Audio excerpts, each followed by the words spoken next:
Hi everyone, I'm Shilpi and today we are going to start a chapter of class 8 which is understanding quadrilaterals. So let's begin with polygons. Polygons इसमें ये कुछ terms हम लोग पहले से पढ़ चुके हैं, just have a look on it. Polygons क्या होते हैं? It's just a simple closed curve made up of only line segments. तो पॉलीगन क्या है? एक सिंपल क्लोज्ड कर्व है which is made up of line segments. तो लाइन सेगमेंट से अगर हम एक क्लोज्ड कर्व बना रहे हैं तो सबसे कम नंबर ऑफ साइड से जो पॉलीगन पॉसिबल है that is a triangle. So here is the classification in front of you. Based upon the number of sides और number of vertices a polygon has, तो हमारे पास इस तरह से नेमिंग होगी पॉलीगन्स की. For 3 sides it's a triangle, for 4 number of sides it's a quadrilateral, then pentagon, hexagon, heptagon and so on. तो इस तरह से हम नेमिंग करते हैं. Poly obviously means many and gons is for sides, तो नंबर ऑफ साइड्स की basis पे हमने यहाँ पर क्लासिफिकेशन ले रखा है. Then we have concave and convex polygon. Concave polygon क्या होता है? In which at least one angle is more than 180 degree. As you can see 180 degree से ज़्यादा अगर कोई एंगल है यानी रिफ्लेक्स एंगल आ गया then it is a concave polygon.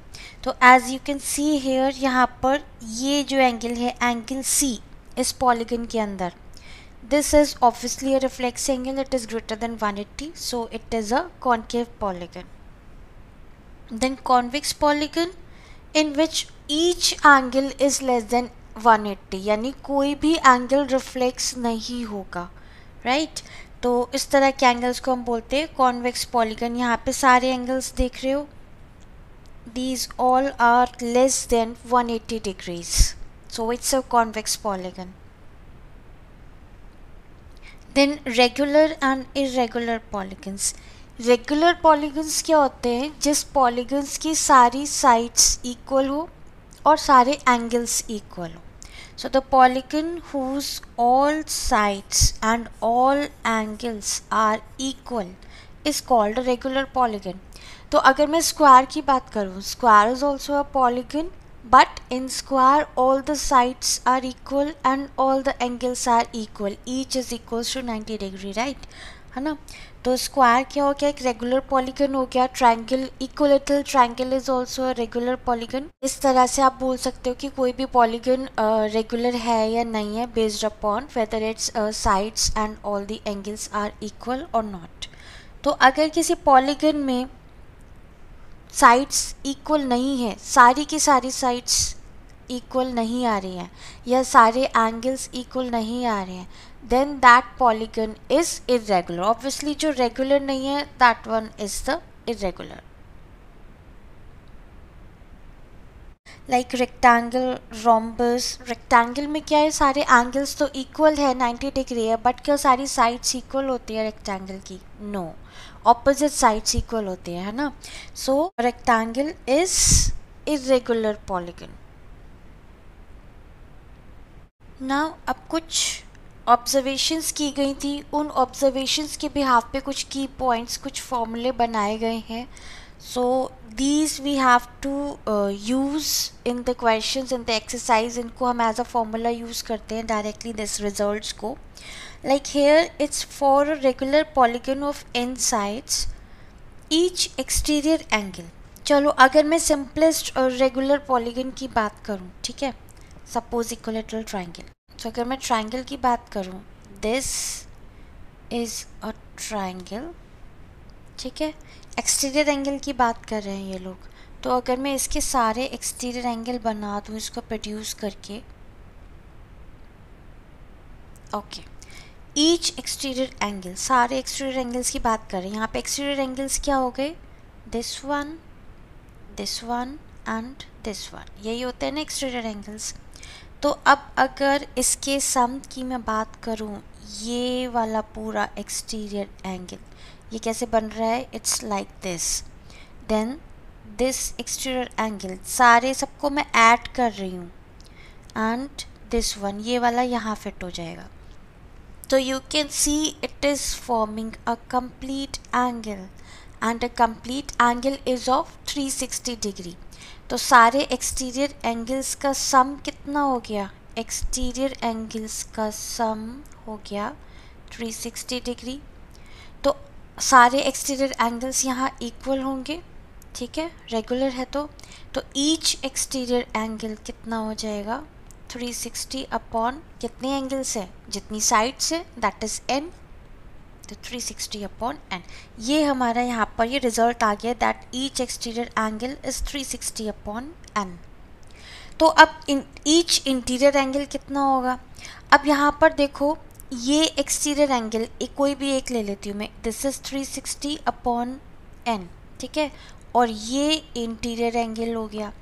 दोनों एक स्ट्रेट लाइन पर है, it is forming a linear pair. तो लीनियर पेयर कैसे होते हैं? सप्लीमेंट्री सम 180 होगा, तो interior angle plus 360 upon n कितना होगा? 180, यानी कि इंटीरियर एंगल कितना हो जाएगा? 180 माइनस 360 अपॉन n, यानी एक्सटीरियर एंगल 180 में से माइनस हो जाएगा। तो यही किया यहाँ पर 180 माइनस ईच एक्सटीरियर एंगल, यानी कि 180 माइनस 360 अपॉन n। और जो अभी हमने देखा यहाँ पर एक्सटीरियर एंगल्स का सम कितना होगा? 360। This result is given over here, sum of all exterior angles is 360। Okay, अब इसी तरह से sum of all interior angles, triangle में हमें पता है सारे एंगल्स का सम कितना होता है? 180 डिग्री। इन अ क्वाड्रिलेटरल सारे एंगल्स का सम हम पढ़ चुके हैं, दिस इज 360 डिग्री। देन अगर हम पेंटागन में देखें, so you will find that the sum of all interior angles is 540 degrees. So this is forming a pattern, can you see? This is 180 into 1, second term क्या आ गई? 360 कितना हो गया? 180 इंटू 2, फिर 540 कितना हो गया? 180 इंटू 3, तो 1 इंटू 2 इंटू 3। इसको अगर मैं n की टर्म्स में लिखूँ, 180, ये ट्रायंगल के एंगल्स का सम लिखा है हमने। ट्रायंगल्स में 3 साइड्स होती है, यानी n इज 3, तो 3 माइनस 2 करेंगे तब 1 आएगा, तो n माइनस 2। यहाँ भी देखो 4 साइड्स होती है क्वाड्रिलेटरल में, 4 माइनस 2 करेंगे तो 2 आएगा, यानी n माइनस 2। तो ये एक जनरल टर्म आ गई है ना। तो यहाँ पर क्या बन गया हमारे पास formula? Sum of all interior angles is n minus 2 into 180, right. So रटने की ज़रूरत नहीं है, इसको याद रखो, बट समझ के याद रखो। You must know the reason from where it has come. Now diagonals, same इसी तरह से हमने डायगोनल्स पे देखा कि क्या पैटर्न बन रहा है, और उस पैटर्न के बेसिस पे हमने एक जनरल टर्म लिख दी। You will find the number of diagonals is n into n minus 3 upon 2। ये जो हम n ले रहे हैं यहाँ पर, this is number of sides और number of vertices present in that polygon. Okay, diagonals I think you already know that अगर सपोज एक क्वाड्रिलेटरली ले लूँ, तो if you join non-adjacent vertices you will get diagonals. So as you can see, a quadrilateral has 2 diagonals. In the same way, if you want to find the number of diagonals in a polygon, then you will be using this formula. अभी ये कैसे करना है, कैसे use हो रहा है, ये सब we will see with the help of questions. अभी just आपको ये याद रखना है कि this we will use in the questions.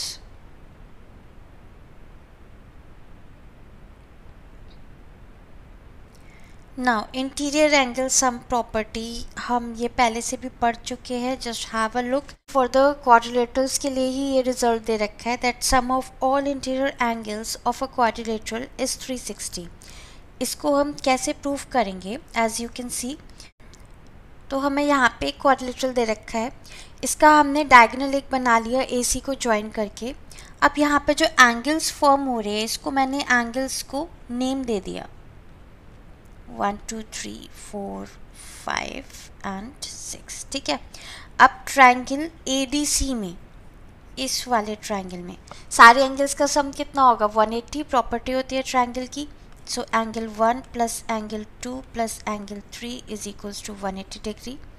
In the same way दूसरे ट्रायंगल में भी क्या हो जाएगा, मैं डायरेक्ट लिख रही हूँ, angle 4 plus angle 5 plus angle 6 कितना हो जाएगा 180 डिग्री। ये जो दो इक्वेशंस हमें मिली, if we add these two equations, equation 1 plus equation 2, तो कितना हो जाएगा लेफ्ट हैंड साइड में, angle 1 plus angle 2 plus angle 3 angle 4 plus angle 5 plus angle 6, और राइट साइड 180 प्लस 180 कितना हो जाएगा 360। Now you can see angle 1 plus angle 4 ये पूरा एंगल ए बना रहे हैं, प्लस एंगल 5 क्या हो गया एंगल बी, और एंगल 3 प्लस एंगल 6, एंगल 3 और एंगल 6 बना रहे हैं एंगल सी, एंड एंगल 2 क्या है angle D which is equals to 360 degree. The sum is equals to 360 degree. हो गई ये property proof.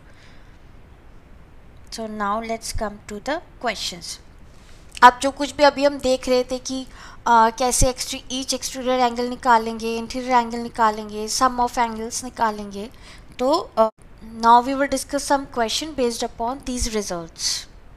So first one is find the measure of each exterior angle of a regular polygon of 10 sides. Each exterior angle, तो हमने देखा था each exterior angle कितना होता है यहाँ पर, this is 360 upon n, तो यहाँ पर हम 360 upon n यूज़ करेंगे। रेगुलर पॉलीगन ऑफ 10 साइड्स, यानी कि नंबर ऑफ साइड्स n कितना है 10, तो each exterior angle is equals to 360 upon 10 यानी कि 36 डिग्री। आंसर सिंपल फॉर्मूले की तरह से यूज़ करना है and you will get the answer. Next question, how many sides does a regular polygon have if each of the interior angle is 160 degree। Interior angle दे रखा है हमने। अगर मैं ट्रायंगल की बात करूँ, जैसे हमने ऊपर देखा था प्रूफ करते टाइम कि जैसे एक्सटीरियर एंगल है और ये इंटीरियर एंगल है, this is forming a linear pair, है ना, ये pair of angle linear pair form कर रहा है, यानी सम कितना होगा 180। तो हमें इंटीरियर एंगल दे रखा है 160, तो एक्सटीरियर एंगल कितना होगा 180 अपॉन माइनस 160, तो each exterior angle is equal to 180 minus each interior angle, तो ये हो जाएगा 180 माइनस 160 यानी कि 20, तो एक्सटीरियर एंगल कितना आ गया 20। अब हमें पूछा नंबर ऑफ साइड्स, तो ईच एक्सटीरियर एंगल का फॉर्मूला यहाँ पे लगा दो, each exterior angle is equals to कितना होता है 360 अपॉन n, और ईच एक्सटीरियर एंगल कितना है हम ऑलरेडी निकाल चुके हैं, दिस इज 20, तो 20 is equals to 360 upon n, n कितना हो जाएगा 360 अपॉन 20 यानी कि it is equals to 18। Therefore, number of sides in the polygon is 18. This is your answer. Okay, तो सब formula based आ रहा है। Next, find the measure of x. Now see carefully in this figure, कौन कौन से angles हमें दे रखे हैं, कौन से एंगल्स यहाँ पे मार्क कर रखे हैं, एक्सटीरियर एंगल्स मार्क कर रखे हैं, this is exterior exterior exterior exterior, है ना। तो sum of all exterior angles of a polygon is 360 degree. हमने देखा था कंप्लीट एंगल फॉर्म करता है, तो सबका सम कर दो, sum of all exterior angles, this is 360 degree, that means x plus 90 plus 100 plus 110 is equals to 360, so x plus 300 is equals to 360, that means x is equals to 360 minus 300 यानी कि 60, so therefore x की value कितनी आ गई, this is 60 degree। Answer. B part में क्या दे रखे हैं, अब यहाँ पे हमें इंटीरियर एंगल्स दे रखे हैं। तो sum of all interior angles in a polygon, ये हमने देखा था अभी, n-2 इंटू 180 कैसे आया था, this one n-2 into 180. So we will be using this formula.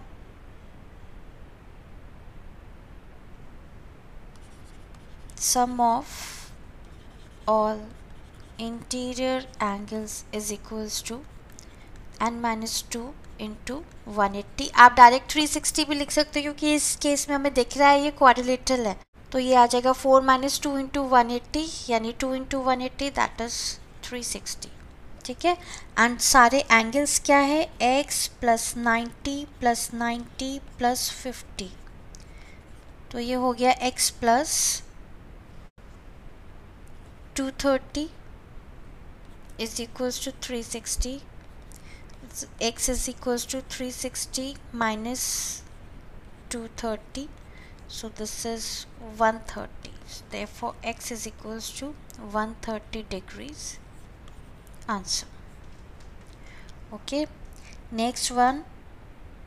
Now two angles of a quadrilateral are of measure 80 degree each. कोई एक quadrilateral है जिसके दो angles 80 degrees के equal हैं. ठीक है, तो let us consider a quadrilateral first. Suppose this is a quadrilateral, तो हमें यहाँ पर दो एंगल्स दे रखे 80 degrees and the other two angles are equal. बाकी दोनों एंगल्स इक्वल है, तो दोनों एंगल्स हमने ईच x डिग्रीज मान लिया. So what is the measure of each of these two angles, यानी हमें यहाँ पे x निकालना है.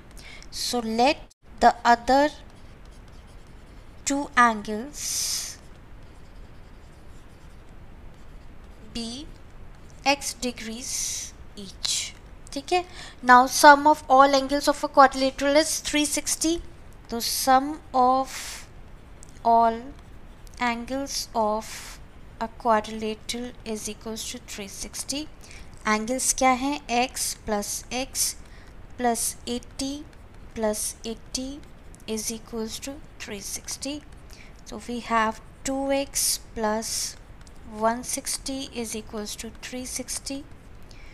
2x is equals to 360 minus 160, ये हो गया 200. So x is equal to 200 upon 2 यानी कि 100. तो each angle कितना आ गया, 100. Therefore each of the two angles is 100 degrees. Answer. Fine. Now next question. Prove that the interior angle of a regular 5-sided polygon यानी pentagon is 3 times the exterior angle of a regular decagon. तो पहले हम regular decagon का exterior angle निकाल लेते हैं. सो each exterior angle of regular decagon, deca means it is having 10 sides, तो each exterior angle इसका कितना हो जाएगा, exterior angle का फॉर्मूला 360 upon n, तो ये हो जाएगा 360 upon 10 यानी कि 36 डिग्रीज.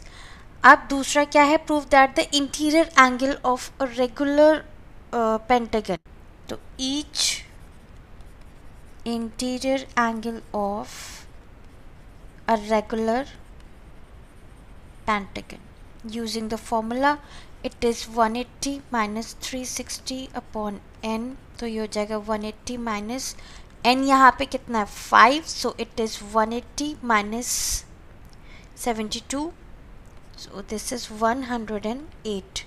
तो as you know 108 कितना हो जाएगा, 3 times of 36 यानी कि each interior angle of a regular pentagon is equals to 3 into 36 क्या है, each exterior angle of regular decagon, तो it is equal to thrice of each exterior angle of a regular decagon. हो गया proof. So come to the next one. Now, in a quadrilateral ABCD, the angles ABCD are in the ratio this. ये ratio दे रखा है. You have to find the measure of each angle. तो बहुत simple है. क्या ले लोगे angles? 1x, 2x, 4x and 5x. So let the angles be x, 2x, 4x and 5x. ये statement हो गया. अब sum of all angles of quadrilateral कितना होता है? 360, राइट. तो sum of all angles of a quadrilateral is equals to 360. तो ये हो जाएगा x plus 2x plus 4x plus 5x is equal to 360. ये कितना हो गया? 12x is equal to 360. So we have x is equals to 360 upon 12, that is 30. तो x पता चल गया तो 2x, 4x, 5x सब पता चल जाएगा. So 2x is equals to 2 into 30 यानी 60. Similarly 4x is equals to 4 into 30 यानी 120 and 5x equals to 150. So therefore angle A is x यानी 30 degree. Angle B is 60 degrees, angle C is 120 degrees and angle D is 150 degrees. आगे सारे angle, this is the answer, that's it. Next one. Determine the number of sides of a polygon whose exterior and interior angles are in the ratio 1:5. अब हमें exterior और interior angles का ratio दे रखा है, ठीक है. So let exterior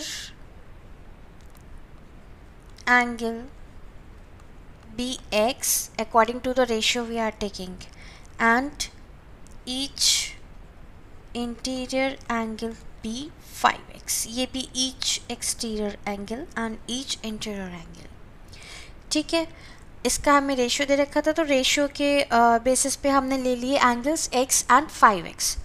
तो अब इंटीरियर एंगल और एक्सटीरियर एंगल्स क्या होते हैं? अभी हमने देखा था लीनियर पेयर फॉर्म करते तो इसका सम कितना होगा? 180 degree. So therefore x plus 5x is equals to 180 degree. 6x equals to 180 degree. x is equals to 180 upon 6, that is 30 degree. x आ गया. x हमने क्या लेट करा था? ईच एक्सटीरियर एंगल, यानी कि ईच एक्सटीरियर एंगल कितना आ गया? 30 डिग्री. बट हमें ईच एक्सटीरियर एंगल का फॉर्मूला पता है. फॉर्मूला क्या होता है? 360 अपॉन n. ये हो जाएगा 30 डिग्री के इक्वल. तो n निकाल लो यहाँ से. 360 upon 30 is equals to n. तो n कितना आ गया? 12. So therefore number of sides is 12. Answer. Okay, तो फिर आ जाओ लास्ट क्वेश्चन पे अपने. In the given quadrilateral ABCD, AO एंड BO bisects angle A and angle B respectively. Okay, तो यहाँ पर ये बोल रहा है कि एंगल जो AO और BO है, यानी AO एंगल A को बाइसेक्ट कर रहा है, ये दोनों एंगल्स इक्वल है. एंड BO एंगल B को बाइसेक्ट कर रहा है, यानी ये दोनों एंगल्स इक्वल हैं, ठीक है. तो अगर हम इसे यहाँ पर मार्क कर ले x, ये दोनों x हैं और ये दोनों y हैं, बिकॉज इक्वल हैं. ओके, तो हमें प्रूफ करना है कि एंगल AOB, यानी ये वाला एंगल प्रूफ करना है. This is equals to half of angle C plus angle D. So given हमें क्या है कि AO और BO दोनों एंगल्स को बाइसेक्ट कर रहे हैं रेस्पेक्टिवली. तो गिवन शॉर्ट में अगर हम लिख लें in the figure, angle OAD is equals to angle OAB. इसे हमने x मान लिया है ना, लेट. इसी तरह से हमने y किसे माना है? ये जो दोनों इक्वल एंगल्स फॉर्म हो रहे हैं, angle OBC is equals to angle OBA. इसे हमने मान लिया y, लेट कर लिया, ठीक है. नाउ हमने प्रूफ क्या करना है? To prove that angle AOB is equals to half of angle C plus angle D. ये प्रूफ करना है. ओके, चलो प्रूफ करते हैं. तो अगर मैं पहले क्वाड्रिलेटरल के सारे एंगल्स के सम की बात करूं, sum of all angles of a quadrilateral, यहाँ पर क्वाड्रिलेटरल कौन सा है, ABCD is equals to 360 degree. ठीक है, तो angle A plus angle B plus angle C plus angle D is equals to 360। यहाँ से अगर हमने एंगल A और एंगल B की वैल्यू निकाल लूँ तो ये हो जाएगा 360 minus angle C minus angle D। इसे हम मान लेते हैं इक्वेशन 1। ये हमने निकाल के इक्वेशन 1 क्यों मान ली ये अभी समझ में आएगा, because we will be using it. अब आते हैं हम इस ट्राइंगल में, triangle AOB। So in triangle AOB sum of all angles कितना हो जाएगा, 180 होता है ट्राइंगल में। तो sum of all angles is equals to 180 degree. सारे एंगल्स क्या है, X, Y और एंगल O। तो X plus Y plus angle AOB कितना हो जाएगा, 180 डिग्री। तो angle AOB is equals to 180 minus X plus Y। ठीक है, और we can say 180 minus half of x plus y क्या है, किसका हाफ है, ये एंगल x और ये एंगल y, हाफ किसका है, एंगल a और एंगल b का हाफ है ना। तो we can write it half of angle a plus angle b। So angle AOB is equals to 180 minus half of, अब ये जो a प्लस b की हमने वैल्यू निकाली है इक्वेशन 1 से, दिस वन, इसे हम यहाँ पुट करेंगे। क्यों, हमने A और B के A प्लस B हम angle A plus angle B की वैल्यू क्यों पुट कर रहे हैं C और D के टर्म्स में, क्योंकि जो हमें प्रूफ करना है वो एंगल C और एंगल D के टर्म्स में प्रूफ करना है, हमें एंगल A और B इस इक्वेशन में नहीं चाहिए। तो यहाँ हम पुट कर देंगे 360 minus angle C minus angle D, it is 360 minus angle C minus angle D। तो we got angle AOB is equals to 180 minus 360 upon 2 plus angle C upon 2 plus angle D upon 2। तो 180 minus 360 upon 2 भी 180 हो जाएगा, तो ये हो गया cancel. Half यहाँ से अगर हम कॉमन ले लें तो क्या बचा, angle C plus angle D। यही हमें प्रूफ करना था, angle AOB is equals to half of angle C plus angle D. So this is proved. Fine. तो you can see हमने सिर्फ जो रिजल्ट्स हमने पढ़े थे उन फॉर्मूले के बेसिस पे हर जगह हमने पुट करा है। Each exterior angle, each anterior angle, number of sides कैसे निकालेंगे, n कैसे निकालेंगे, एंगल्स कैसे निकालेंगे, बस यही आपको इस एक्सरसाइज में करना है। सो मोस्ट इम्पॉर्टेंटली जो मैंने यहाँ हाईलाइट कर रखा है, ये सारे जो रेड बॉक्स में you can see, these are the results which you have to use in this exercise. ये सारे रिजल्ट्स यूज़ करके हमें इन क्वेश्चंस को सॉल्व करना है। So based upon these formulae you can try on more questions. Take care, good bye.